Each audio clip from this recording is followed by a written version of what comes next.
This is a how-to video on writing a basic tree assessment report. This is going to be the very first type of report you're called on to do. At least hopefully, if you're asked to do something more complicated and you don't know how to do this one yet, then you should turn the other assignments down. But even if you're just doing tree work, sometimes clients will just ask you these questions. How healthy is my tree? Is it safe? Do you have any recommendations on how I can take care of it? And if they want this information in writing, now you've got yourself a basic tree assessment report. I'm going to assume that you're already an arborist and you know about trees and you know how to inspect them. The mindset that you should have here is to make sure that your report is very much tailored to what the client needs. So there's no need to bring in information that they didn't ask for or that's not relevant to the situation. Homeowners are usually asking for this type of report. They don't know any jargon. They may or may not have any exposure to plants or trees or anything like that. So your writing and your communication has to be super clear. It has to be digestible.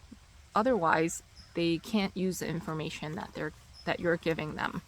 Unless you're part of a company with someone who knows how to write these reports, chances are you're going to be on your own for this. There are a lot of companies that want their arborists to do reports, but don't have the know-how to train them how to do it properly.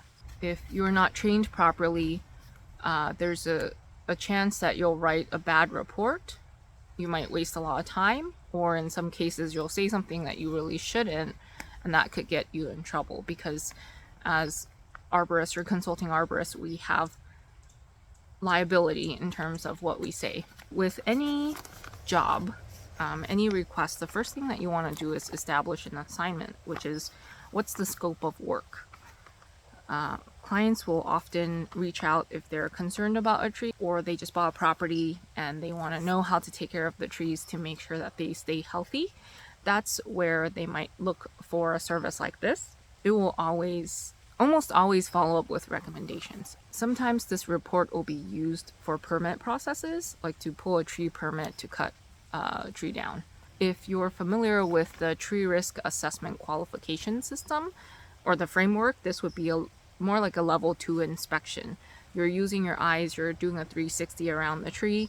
Maybe you could use binoculars, maybe a knife, but you're not doing an advanced investigation of the tree. It's just a visual assessment. In terms of the data that I collect for something like this, I always get the species, the diameter, the health, and the structure. The health and the structure rating is going to depend on the system that you're using. If you're working for yourself, then you just have to come up with something. So if you're the type of person who wants to rate things by like good, fair, poor, you could do that. Or if you work for a company, chances are they will already have a rating system. Sometimes it's numbers and you just match whatever they have. For diameter, typically the diameter at breast height or diameter at standard height is 4.5 feet above grade. But if you're working in a specific city and you expect that this report might be submitted for a tree removal permit, then you could also look at the city's requirements because sometimes they want you to measure the diameter at different heights. Sometimes I will also get the drip line, and sometimes I also do height. When I take my notes, I personally like to do my notes as detailed as possible and also take as many photos as possible so that down the road, whether that's a few days later in the office or whether that's years later when the client contacts me again, I want to be able to create a good picture of this tree. And it would be far more expensive if, let's say, I forgot to take down some kind of notes and I needed to get that to finish the report. Not only would I be spending my own time to go back to that site, but it's also a little bit embarrassing, a little bit unprofessional.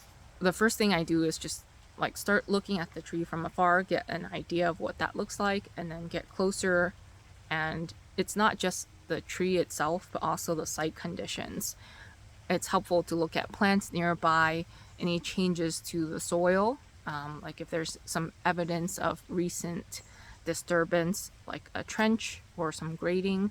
Those will all give you information about what has happened to the tree and what might happen to the tree afterwards. While I'm also on site, I start drafting or determining some recommendations for the client, and I try to keep it reasonable.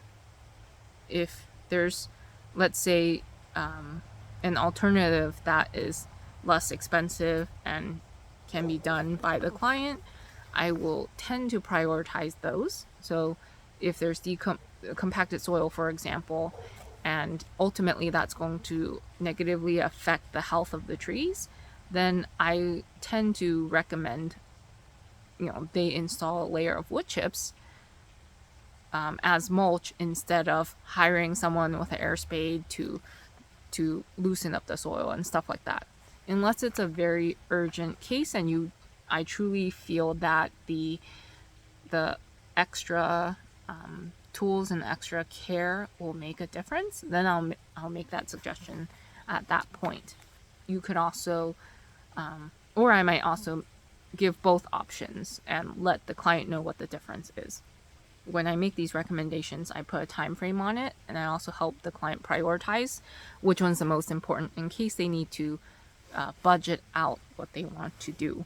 Making recommendations is a little bit more tricky for consulting arborists or any kind of arborist that's associated with a tree service, because there are other people to support. As a consulting arborist, the client is paying for your time and your knowledge, so ideally there would be an inherent trust that there are no conflicts of interest with your recommendations. Even if you're the most ethical person, there's going to be a part of you that maybe would make some recommendations that are not urgent or fully needed yet. I think that that's just human nature to, worry about your job. Even if you don't personally benefit from making recommendations, do your best to remain objective. Maybe think of your family member as being the client, or your friend, someone you like. Would you make the same recommendation to them? Here's an example of a tree I'm called on to evaluate what the current health and the structure of the tree is. The first thing that I do is I just get an overall impression. This is a tree that normally is very dense. Since it's overcast, it's a little bit hard to tell, but the leaves are very green, like this cluster here, for example, but the tree has just been overly thinned. All of this was lion's tailed. Here's an example of one of the branches that has nothing until it gets to the tip here, and that's about 25 feet from the trunk. The tree is asymmetrical because of the power line pruning, but the lean, when you look at it, has been corrected because of the recent pruning or just a long-term pruning. This tree is very much imbalanced towards this direction. This is the afternoon sun side. Looks like there's some disorganized bark, which is potentially sunburn. And I am seeing some epicormic shoots over here. They're starting to grow on this side, which may have just been exposed to additional light from the pruning. And I can also see spike marks here going up the trunk. The other thing I look at is also the site conditions around the tree. It has this pavement around the entire tree. I did talk to the homeowners. They said that this driveway has been here for a very long time, 60-something years. There's no evidence of recent root disturbance, even though there is some construction happening on this side. The closest excavation is about 15 to 18 feet away. Chances are this tree is going to develop more sunburn up here on these other branches. Up here, it's a little hard to tell, but up here, the tree has already started to produce some shoots and it's trying to recover its canopy. All right, here is a fake report that I put together for this tree. This is not an actual job that I have. This is my rough draft, basically. This is my introduction, which just says that the report addresses the oak tree growing next to a property line at the property.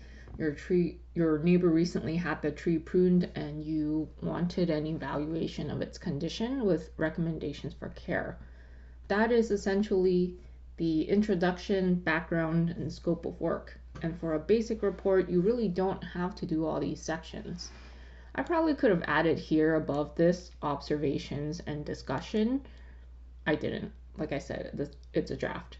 So this section here is all of the notes that I took on site, and some of this is not really relevant to the discussion. You don't need the diameter or some of these notes here, the asphalt driveway wrapping around the root zone. It doesn't actually affect the health or the structure of the tree all that much in this particular case, but I like having these extra notes in case I need to refer to them in the future. I will point out this section where I said that there's old sunburn damage on the south side of the trunk, which is on the lower right here. I didn't talk about it as much as I otherwise might have for an actual client project, but it is related to one of the recommendations later. So in this section, my discussion, all I say about the health is that the tree is healthy. Sometimes that's all clients care about. They don't care that growth is vigorous for its age or all of that.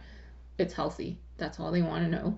But I'm focusing my time on talking about the structure, which is the problem. And I do also specifically mention that there's a power pole next to the tree, and you can see it in this picture here, this vertical line. So there is a history of this tree being pruned away from that power line, but it's been made much worse because of the recent pruning. To have this picture, I circled these pruning cuts, and it only includes some of them because I wasn't looking at the tree for that purpose. These are all pruning cuts that are more excessive and obvious than necessary. In this paragraph, I talk about what kind of pruning which was done. I saw some spike marks on the trunk. I explained why those are bad. I explained what lines tailing is and what the future impacts are. The last part, though, of the discussion, I do also want to be clear that the tree structure is compromised, but the oak is healthy. And frankly, trees are really resilient, especially if they're really healthy.